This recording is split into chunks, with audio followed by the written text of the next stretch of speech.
मेरे प्यारे लोगों, आज हम एक मोड़ का गवाह बन रहे हैं। भारत के साथ हमने $1200 मिलियन का ट्रैक्टर समझौता किया है ताकि खेती को आधुनिक बनाया जा सके, खाद्य सुरक्षा को बढ़ाया जा सके और रोजगार पैदा किए जा सकें। बुर्किना फासो ने भारत के साथ $1200 मिलियन का कृषि समझौता किया है। ऐसा कदम जो पश्चिम अफ्रीका में ताकत का पूरा संतुलन बदल सकता है। ट्रैक्टर, धन और तकनीक अब एक ऐसे देश में आने वाले हैं जिसे कभी गरीब और आश्रित मान लिया गया था। लेकिन क्या यह सिर्फ खेती के बारे में है या फिर संप्रभुता के एक नए युग की शुरुआत?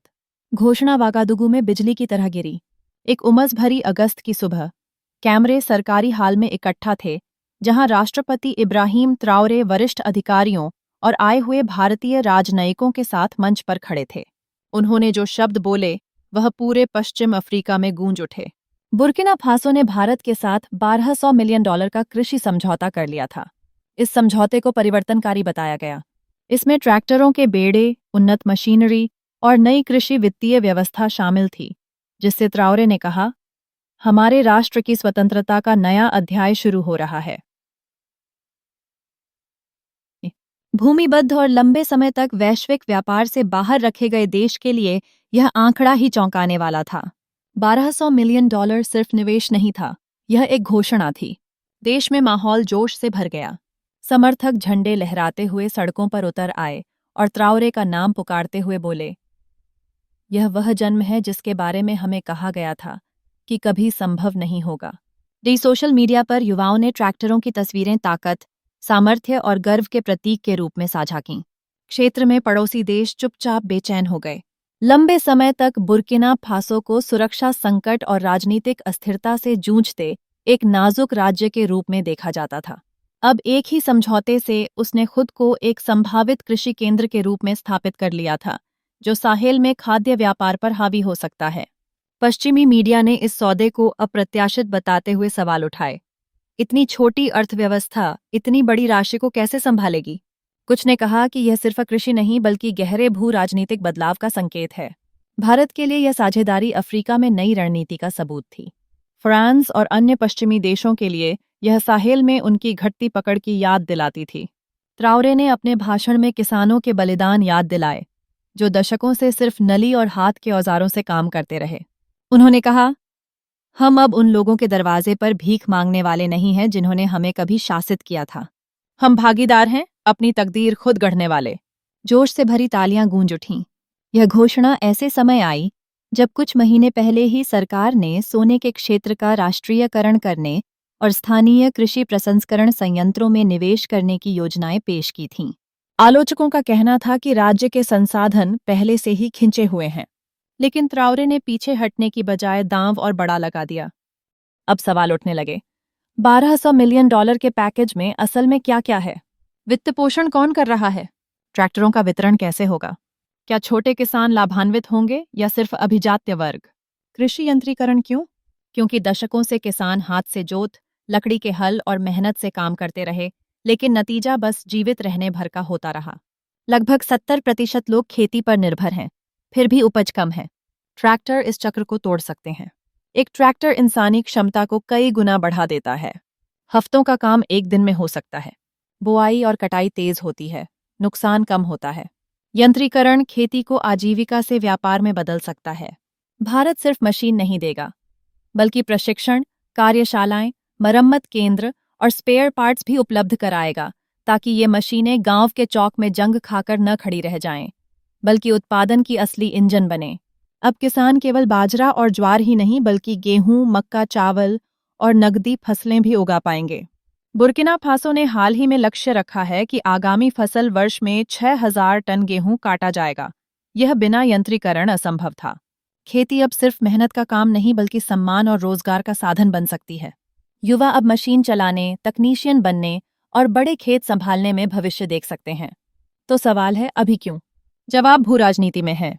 साहेल में फ्रांस का प्रभाव घट रहा है।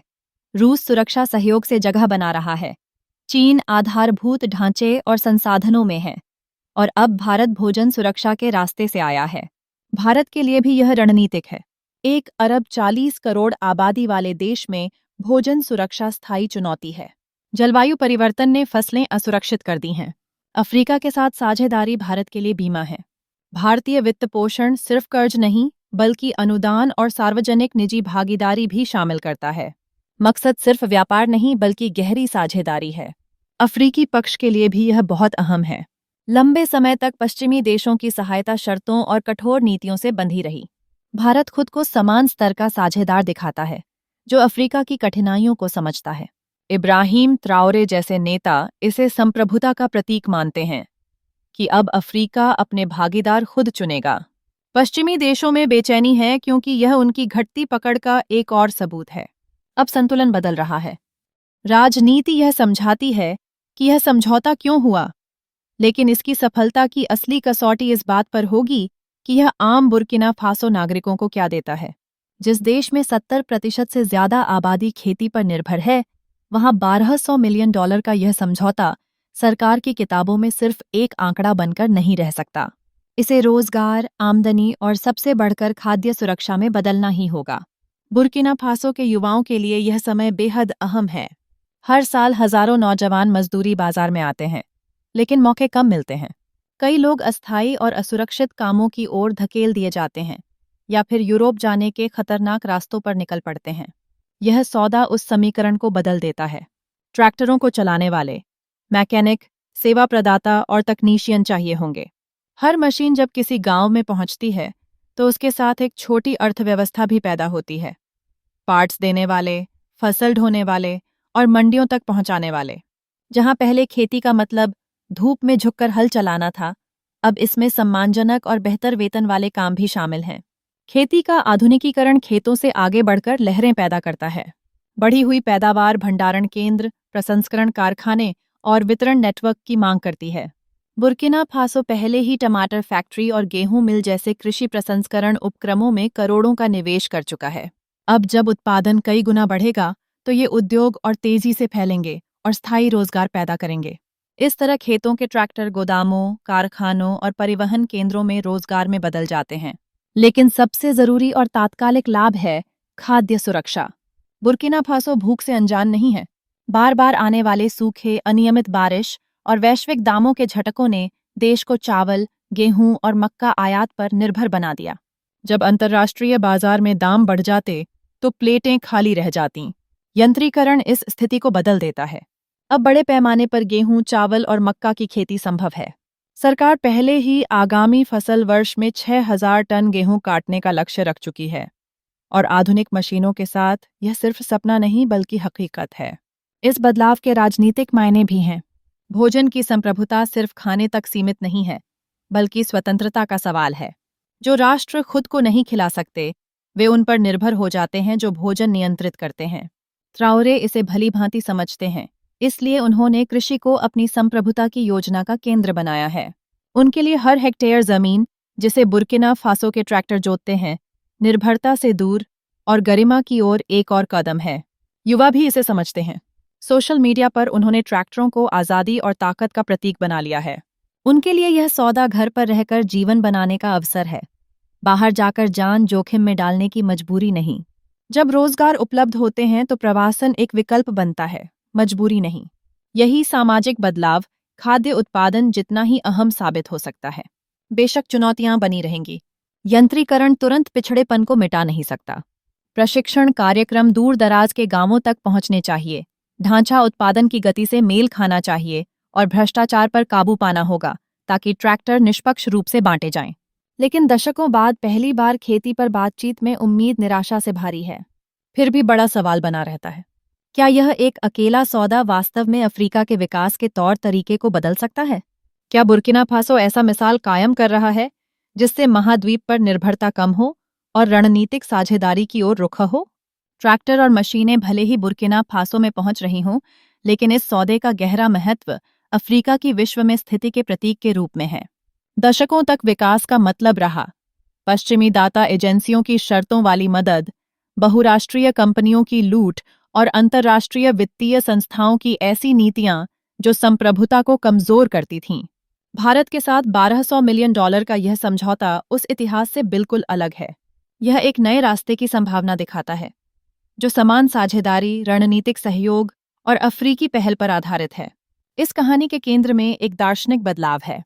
अब प्रगति बाहरी उद्धारकर्ताओं पर निर्भर नहीं, बल्कि बुर्किना फासो खुद निर्णयकर्ता बनकर अपने साथी चुन रहा है और अपनी आर्थिक दिशा तय कर रहा है। ट्राओरे की सरकार लगातार यही कहती रही है कि संप्रभुता सिर्फ राजनीतिक स्वतंत्रता नहीं, बल्कि संसाधनों, उद्योगों और खाद्य प्रणाली पर नियंत्रण भी है। यह कृषि समझौता भारत के साथ उस दृष्टि का एक हिस्सा है। इसके साथ ही सोने की राष्ट्रीय रिफाइनरी बनाना, कृषि प्रसंस्करण उद्योगों में निवेश और अर्थव्यवस्था को सहायता पर निर्भरता से दूर ले जाना, ये सब मिलकर विकास का एक नया मॉडल गढ़ रहे हैं। इस मॉडल की सबसे खास बात है सहायता निर्भरता से आपसी लाभ की ओर बदलाव। पश्चिमी देशों की मदद प्रायः बाजार खोलने और सामाजिक खर्च घटाने की शर्तों से जुड़ी रहती थी, लेकिन यह समझौता साझेदारी है जिसमें दोनों पक्ष लाभ उठाते हैं। भारत को रणनीतिक क्षेत्र में जगह और राजनीतिक समर्थन मिलता है, और बुर्किना फासो को सिर्फ धन नहीं, बल्कि तकनीक, मशीनें और प्रशिक्षण मिलता है। यह असल में दक्षिण-दक्षिण सहयोग है। वैश्विक दक्षिण के देश बिना उपनिवेशवादी पैटर्न दोहराए एक दूसरे को ऊपर उठाते हैं। इसका असर सिर्फ बुर्किना फासो तक सीमित नहीं रहेगा। पूरे अफ्रीका में अन्य सरकारें ध्यान से देख रही हैं। अगर वागादुगू इस साझेदारी का उपयोग खाद्य उत्पादन बढ़ाने, रोजगार बनाने और आयात घटाने में कर लेता है, तो यह मिसाल बनेगा। माली, नाइजर, चाड और अन्य देश भी ऐसे समझौते करने के लिए प्रेरित होंगे और पश्चिमी सहायता चैनलों को दरकिनार कर देंगे। इस तरह बुर्किना फासो न सिर्फ अपनी कहानी लिख रहा है, बल्कि पूरे महाद्वीप के लिए दिशा तय कर सकता है। पश्चिम के लिए यह चुनौती है। उनका पुराना मॉडल वित्तीय नियंत्रण और संसाधनों के शोषण पर आधारित अब भारत, रूस, तुर्की और चीन जैसे नए खिलाड़ियों से हिल रहा है। इनमें भारत का ध्यान भोजन पर है, जो तेल या सोने जितना ही अहम संसाधन है। अगर बुर्किना फासो पश्चिम अफ्रीका की अन्न भंडार बन जाता है, तो यह उसकी संप्रभुता को मजबूत करेगा और भारत को महाद्वीप के सबसे महत्वपूर्ण क्षेत्र में अहम भागीदार बनाएगा। बेशक राह आसान नहीं है। सफलता इस पर निर्भर करेगी कि ट्रैक्टर कितनी प्रभावी तरह से बांटे जाते हैं, किसान कितना अच्छा प्रशिक्षण पाते हैं और लाभ कितनी निष्पक्षता से बांटता है। फिर भी एक बात साफ है, इस सौदे ने पूरी बातचीत की दिशा बदल दी है। अब बुर्किना फासो को सिर्फ अस्थिरता और गरीबी से नहीं, बल्कि रणनीतिक और संप्रभुता आधारित विकास के मॉडल के रूप में देखा जा रहा है। और शायद यही सबसे क्रांतिकारी परिणाम है। इस समझौते पर हस्ताक्षर करके बुर्किना फासो ने दिखा दिया है कि अफ्रीका को पुराने निर्भरता वाले चक्र में फंसे रहने की जरूरत नहीं है। वह अपने साथी चुन सकता है, अपनी प्राथमिकताएं तय कर सकता है और अपना भविष्य गढ़ सकता है। ट्रैक्टर जमीन जोत सकते हैं, लेकिन असली फसल यह नई कहानी है, एजेंसी, संप्रभुता और दक्षिण-दक्षिण एकजुटता की। क्या बुर्किना फासो के ट्रैक्टर वास्तव में संप्रभुता का रास्ता जोतेंगे? क्या भारत ने अफ्रीका के खेतों में पश्चिम को मात दे दी है? हमें टिप्पणी में बताएं। क्या यह सौदा नए अफ्रीकी भविष्य का मॉडल बन सकता है?